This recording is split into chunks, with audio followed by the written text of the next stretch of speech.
तो जंजीरों की अगली एपिसोड में एक बहुत बड़ा धमाका होने जा रहा है और यहां पर एक ऐसा मंजर आपको दिखाया जाएगा जिसका आपको एक्चुअली में बेताबी से इंतजार था। वो क्या है सीन, उसका तो मैं आंसर इस वीडियो में करूंगा ही, लेकिन उससे पहले आप लोगों से मेरा एक क्वेश्चन है, वो ये कि इस ड्रामे के अंदर आपको सबसे ज्यादा फिलहाल किससे नफरत हो रही है?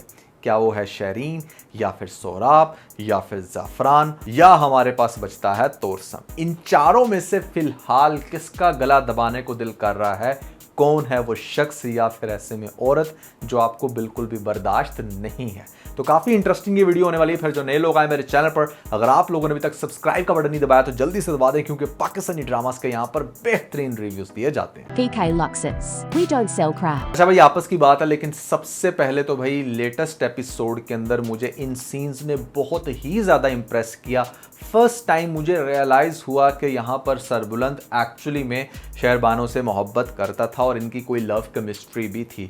जिस तरह से फ्लैशबैक्स में उसको जाते हुए दिखाया गया, जैसे वो उसके रूम में जाकर डिफरेंट चीज़ों को देख रहा था, तो for the very first time मुझे ऐसा रियलाइजेशन हुआ कि यार हाँ, वाकई बानो ही इसकी ज़िंदगी में बनती थी, क्योंकि इनकी बड़ी कमाल की केमिस्ट्री थी। इससे पहले तो बानो के, जब वो बानो इस दुनिया में थी, कहते हैं जब तक कोई इंसान होता है तब तक उसकी आपको कदर नहीं होती, जब वो चला जाता है तो होती है। तो जब वो थी प्रैक्टिकली इसकी लाइफ में कुछ एपिसोड्स पहले तक, तो वो बड़ा एक इरिटेटिंग सा कैरेक्टर था, एक ऐसा कैरेक्टर जो कि शायद इनसिक्योर भी बहुत रहती थी, और दूसरे नंबर पे यहाँ पर वो हर तरह से, वो कहते हैं ना, उस्तानी बनी हुई होती थी सरबुलंद की, जो कि लड़कों को नॉर्मली चीज़ नहीं पसंद आती। क्योंकि अगर आप किसी से प्यार करते हो तो इट्स वेरी इंपॉर्टेंट कि आप उस पर हर तरह से ट्रस्ट भी करो, क्योंकि बिना ट्रस्ट के प्यार नहीं होता। खैर, वो अब इस दुनिया से गई है या नहीं गई वो तो बात एक तरफ, लेकिन ये सीन मुझे बहुत ही ज़्यादा इंटरेस्टिंग लगे। अगर आप थोड़ा सा गौर करें तो सोराब ने ना सिर्फ उसके कुल पड़े बल्कि उसकी कब्र भी बनवा के, मतलब आपको ऐसी क्या ही इमरजेंसी पड़ी थी कि आपने उसकी कब्र भी बनवा के फातिहा भी करवा दी, अपनी तरफ से उसको मार ही दिया। फिर एक और बड़ा इंपॉर्टेंट पॉइंट है कि जब वो मिसिंग हुई थी तो सोराब को कैसे पता था कि वो यहाँ से उसने छलांग लगाई होगी और वहाँ पर उसका दुपट्टा होगा? मतलब इतना बड़ा एरिया है, ऐसे कैसे उसको इन चीज़ों का पता चल गया? और वो दुपट्टा लाकर उसने पूरी फैमिली में अनाउंस किया, फिर उसने कुल करवा दिए। तो एक बात यहाँ से वाज़िया है कि देयर इज़ समथिंग जो सोराब जो है ना वो छुपा रहा है। ऐसा भी हो सकता है कि सोराब ने उसकी मौत का ढिंढोरा नचाया हो और यहाँ पर उसको कहीं पर कैद करके रखा हो, या फिर उसको खुद से ही रिकवर करके सही टाइम पर उसकी एंट्री करवाए। ऐसा हो सकता है, मतलब सोचने को आप कुछ भी सोच सकते हो, ड्रामा है ये, लेकिन एक ये पॉसिबिलिटी भी है, मैंने कहा मैं आपको बता दूं। दूसरी बड़ी पॉसिबिलिटी ये है कि वो वाकई मिसिंग तो है, लेकिन वो खुद से इस तरह से मिसिंग है कि लोगों को लगे कि हाँ मेरी मौत हो गई है। लेकिन चूंकि उसको गोली भी लगी है, तो गोली के बाद जब तक प्रॉपर कोई रिकवरी ना हो तो इट्स नॉट दैट ईजी कि कोई इंसान बच सके। कुछ तो है ऐसा बानो के केस में, क्योंकि अगर वो वाकई मरी होती या उसको मारना होता तो ये लोग उसकी दिखा के डेड बॉडी उसको फिनिश करते अगर उसका मज़ीद रोल ना होता। बहुत सारे लोग ये भी कह रहे हैं कि हमने ना तो ओएसटी के अंदर ना फिर किसी इसके टीज़र के अंदर ऐसा कोई सीन देखा, तो ड्रामा मेकर्स भी इतने बेवकूफ़ नहीं हैं कि वो कुछ ऐसे सीन जो है ना वो पहले ही रिवेल कर दें। कुछ तो उन लोगों ने ड्रामे के अंदर भी वो एक रखना होता है चीज़। तो आई स्टिल बिलीव, मतलब 70% मेरी यही होप है कि इस ड्रामे के अंदर शहरबानो जो है वो ज़िंदा है और उसको राइट टाइम के ऊपर एक दफ़ा फिर से कास्ट किया जाएगा और वो अच्छा खासा धमाल डालेगी। लेकिन तब तक हमारा ये जो सरबुलंद है वो स्ट्रॉन्ग हो चुका होगा, वो आगे बढ़ चुका होगा। क्यों? क्योंकि देखें, वो सरबुलंद शहरबानो के प्यार में या फिर उसके दुख में तभी रह पाएगा ना जब ये लोग बार बार सारे मिलकर इसका ध्यान रबिया के ऊपर नहीं लेकर आएंगे। बेसिकली तो ये सब लोग इतना ज़्यादा, जैसे कि सोराब और उसकी बेगम, इतना ज़्यादा रबिया को डिस्कस करने लग रहे हैं कि वो उसके दिमाग में बानो आ नहीं रही, उसके दिमाग में बार बार रबिया आ जाती है और वो उसी को प्रोटेक्ट करने निकल जाता है। तो ये चीज़ बड़ी इंटरेस्टिंग है। अब हम आते हैं यहाँ पर आने वाली एपिसोड में जो सबसे बड़ा धमाका होगा, पहले उसको डिस्कस कर लेते हैं, बाद में बाकी चीज़ों को कि भैया क्या सीन चल सकता है। आने वाली एपिसोड में जो सबसे बड़ा धमाका होगा वो ये होगा कि भाई देखें, जो सोहराब है ना, सोहराब एक करप्ट इंसान है। अगर आप लेटेस्ट एपिसोड में भी देखें तो आधी रात को रबिया जिस टाइम जा रही थी, उसने सोचा कि यार कुछ तो मामला इसका करना पड़ेगा। वो हो सकता है कि उसको भी आप ट्रैप करने की कोशिश करें, क्योंकि जो इस तरह के मर्द होते हैं वो लड़कियों को फिर दूसरी तरह से ट्रैप करके चेक करने की भी कोशिश करते हैं कि क्या ये वाकई ख़राब है या नहीं। अगर ख़राब है तो बस फिर सुकून से इसको एंजॉय करो, अच्छा, अब देखो यहाँ पर बात यह है कि जो शीरीन है ना, उसको बहुत अच्छे से पता है कि मैं इस घर में इतनी आसानी से जगह नहीं बना सकती। इट्स नॉट दैट हलवा कि मैंने बड़े आराम से खा लिया।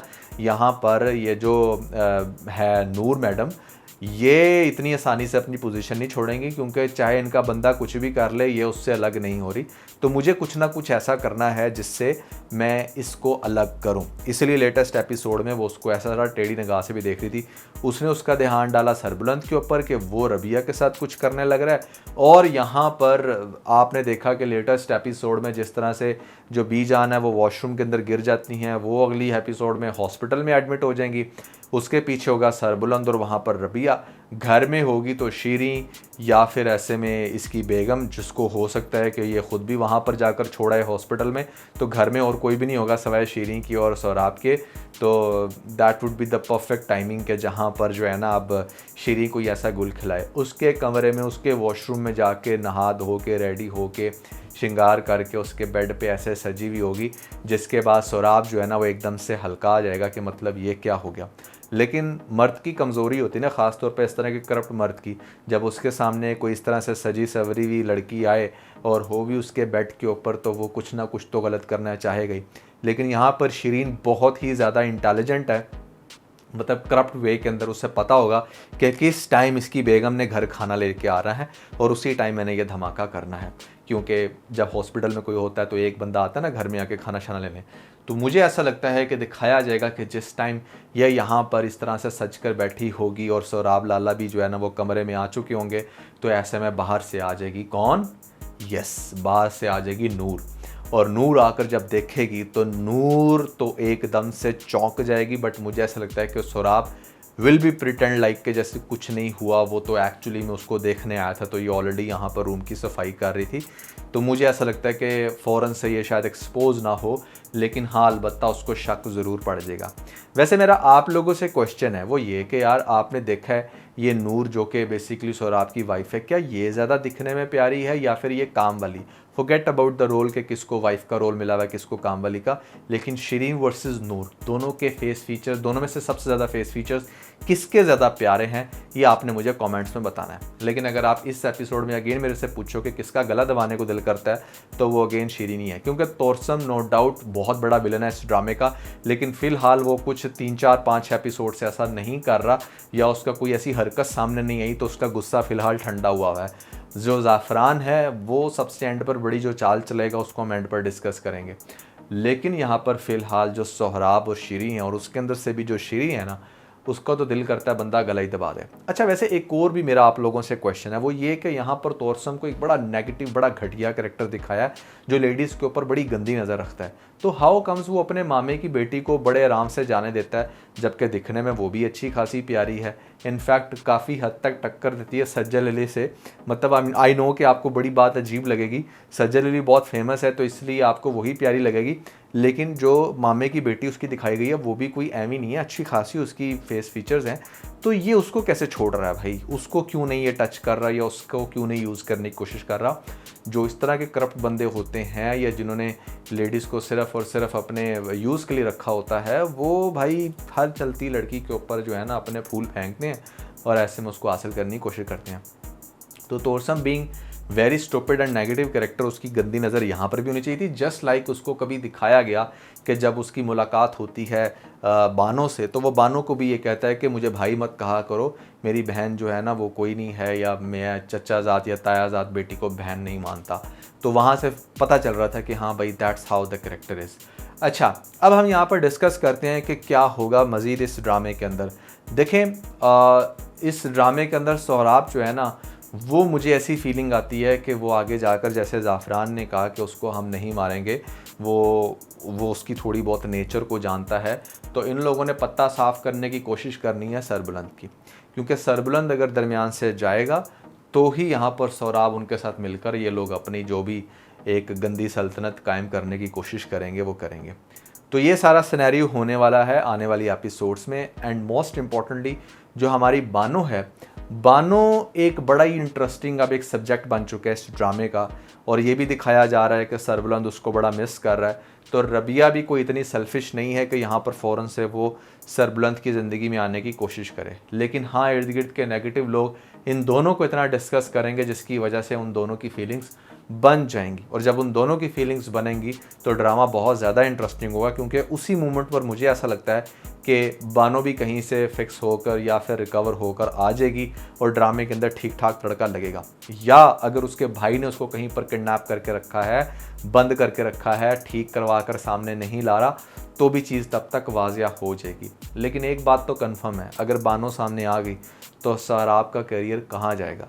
एक पॉइंट मुझे ये भी लगता है कि सोहराब ने बानो को तब तक हाइड करके रखा है जब तक वो इस इलाके का सरदार नहीं बन जाता या वो दरमियान से सरबुलंद को नहीं निकाल लेता। क्योंकि एक दफ़ा वो सरदार बन गया तो उसके बाद अपनी बहन को बुलाकर उसकी 4 बातें सुन भी लेगा। उसे ये पता होगा कि एटलीस्ट अब सबसे पावरफुल मैं ही हूँ, तो मैंने ही इन चीज़ों को देखना है। बट अभी यहाँ पर बुलाना, और डेफिनेटली उसका हस्बैंड बानो का तो सरदार बनने जा रहा था या बन चुका है वो बेसिकली, तो वो उसको कंप्लेन करेगी और यहाँ पर सोहराब का फिर कुछ नहीं बचेगा। बेसिकली सोहराब की आप अगर थोड़ी सी बॉडी लैंग्वेज गौर करें तो वो काफ़ी ज़्यादा अपसेट भी है डेथ के ऊपर या वो सारी हरकतें करते हुए। मतलब वो ये सब कुछ करना नहीं चाहता, उसे अपनी बहन से बहुत मोहब्बत है, लेकिन वो होता है ना कि उसे दुख है इस बात का कि मेरी बहन को ये पॉइंट क्यों पता चला कि हाँ ऐसे मेरा ये कनेक्शन है शिरीन के साथ, तो अगर ना ही पता चलता तो सब कुछ बेहतर हो जाता। लेकिन शिरीन, जो कि नाम शिरीन है लेकिन लोगों के चाय में जहर डाल के उनको मारती है, शेर दिल को भी उसने इसी तरीके से ख़त्म करने की कोशिश की, फिर वो मर गया। तो यहाँ पर हो सकता है कि अगला टास्क अब शिरीन को दिया जाए सरबुलंद को लेकर इस तरह से। बट रबिया जितनी इंटेलिजेंट है, मुझे लगता है कि रबिया एक तो शिरीन के ऊपर भी बाकायदा नज़र रखेगी, वो देखेगी कि भाई ये किस तरह से जो है वो सरबुलंद को मुझे लेकर फंसाने की कोशिश कर रही है, क्योंकि उसने ऊपर समहाउ उसको देख तो लिया, समझ तो लिया है। और दूसरे नंबर पे रबिया वैसे भी बड़ी इंटेलिजेंट है, ये भी हो सकता है कि वो शेरबानो को रिकवर करने में हेल्प करवाए या उसको फाइंड आउट करवाने में।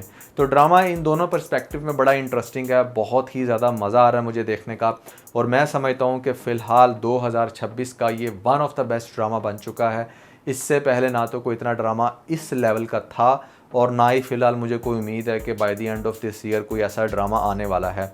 तो हम टीवी कभी कभी वो आता है और छा जाता है, जैसे इससे पहले इश्क मुर्शद में छाया हुआ था और आजकल जंजीरों के अंदर है। और जंजीरें ड्रामा भी वो जिसको स्टार्ट में लोगों ने बड़ा क्रिटिसाइज़ किया कि बड़ा ठंडा ड्रामा है, this and that, but I was the one जिसने पहली एपिसोड देखने के बाद कह दिया था कि भाई this drama will do something, and here we go. यहाँ पर आप देख सकते हैं कि स्टोरी किस हद तक क्रिस्प है, और ड्रामे के अंदर सभी कैरेक्टर्स ने इतना कमाल का काम किया है कि जिसकी जितनी तारीफ़ की जाए कम है। सो या that was everything about this video. अगर आप लोगों ने हमारा लेटेस्ट टीबीसी नहीं देखा तो ऊपर आपको लिंक मिल जाएगा, जल्दी से लिंक पे क्लिक करके वीडियो देख के अपना फीडबैक मुझे ज़रूर दीजिएगा।